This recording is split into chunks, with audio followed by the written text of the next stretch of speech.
The climate wars look set to continue in this country, with Labor setting an interim emissions reduction target for 2035 in addition to their net zero policy set for 2050.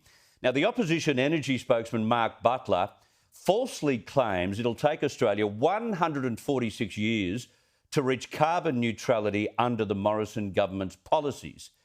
But why even bother setting targets so far away on a scientific outcome which will be greatly influenced by future technology? They don't know the future. They can't pick the future. No one can.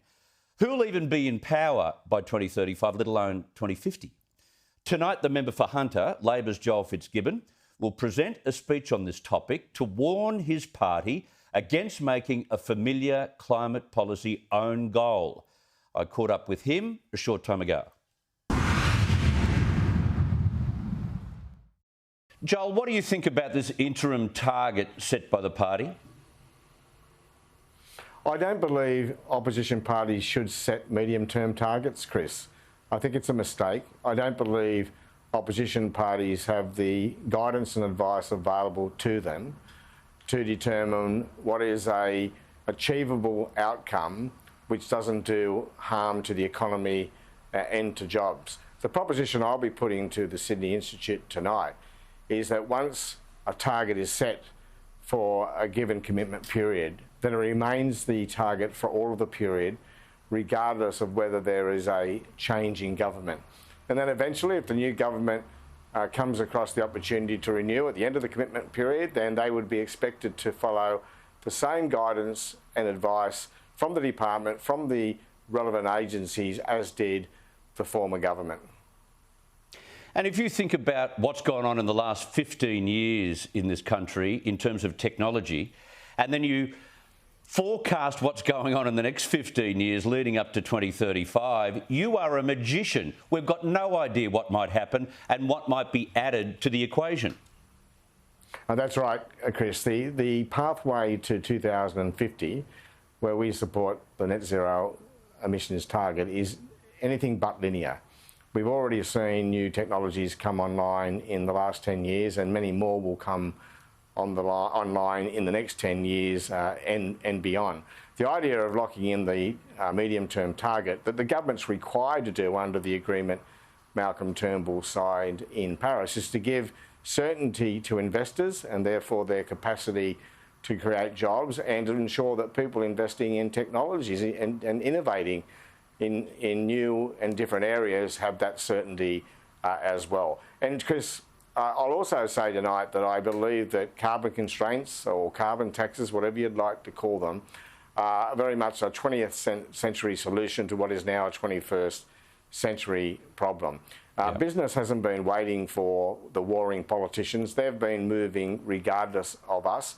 They've taken the technology path, and both of the major political parties should be backing them and giving them the additional incentives they need to accelerate that pathway. In terms of your electorate, the draft platform completely ignores support for the coal industry, really, despite what we've heard in the public forum. Now, your constituents are not going to like this at all. Well, this is crazy, Chris, when the Australian Labor Party and its proud history can't use the word coal in its national platform. I haven't rested on this issue. I'll continue to fight to have that inserted into the platform. Now, those who defend the current draft would say, well, the word resources, a la the resources sector, is a catch-all, and of course coal is part of the resources sector. But I don't buy that. That sounds to me a bit like us trying to talk to two different constituencies at different times, as we did with Adani during the last election campaign. Yep. We either support the coal mining industry or we don't. Anthony Albanese has made it quite clear, very clear, that we support the multi-billion-dollar industry, the industry that earns us so much foreign exchange. And if we support the industry, or if we're honest about it in our support for the industry, why wouldn't we talk about the industry within our national platform? How will you respond tonight to Mark Butler's outrageous statement about, well, if you follow the Prime Minister's emissions targets and his reduction in emissions, we'll end up reaching those targets in 146 years. I'm sorry, but that is entirely ignorant. Well, this is the problem with the climate change debate, Chris, and I want to settle the climate wars. Politicians aren't being honest with the Australian people, and it's happening on all sides, Labor, Liberal, National, Greens, and so on. And that 146-year statement, not 140 years, not 145 years, but exactly 146 years, is not believed by the Australian community. It's no more believed than Scott Morrison's claim that he's on track to meet and beat, as he says, his 2030 target of 26 to 28%, Chris. And, you know, we need to be very careful, Chris. If we are arguing that Scott Morrison is not going to meet his more modest target, despite the fact that he's investing money in his direct action plan and the safeguard mechanism that goes with it, and all the subsidies he has to encourage the acceleration of innovation, then the punters are right to question what would the Labor Party need to do it not in 146 years, but in 30 years, Chris. I think that's a reasonable question, and one that most people, fair-minded people, would consider a little bit scary.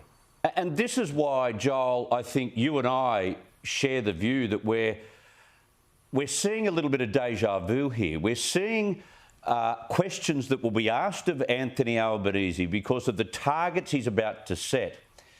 And he'll be asked consistently, as was Bill Shorten, about how are you going to specifically cost these emissions targets? How are you going to keep jobs while at the same time reduce emissions by how much you think you need to? They can't answer that question, and that's where the stumbling block comes. That's right, Chris. You can't answer it from opposition. Nor, as I said, can you safely set a target without the guidance and advice of the department and the relevant agencies. That's why opposition shouldn't try to do so.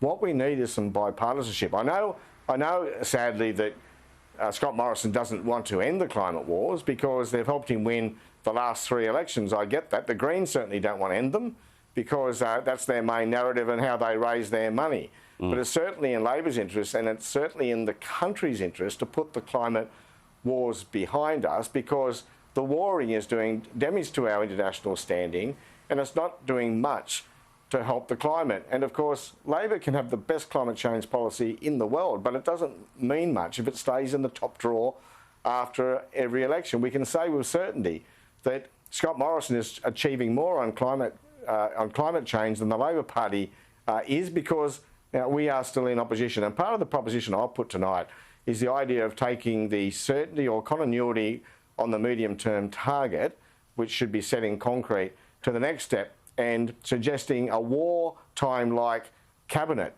where both the major political parties are in the room when the decision on the target for the next commitment period is made. That's interesting, an interesting concept. We look forward to hearing about that speech. Thank you so much for your time. A pleasure, Chris. The Labor Party ignores Joel Fitzgibbon at their peril.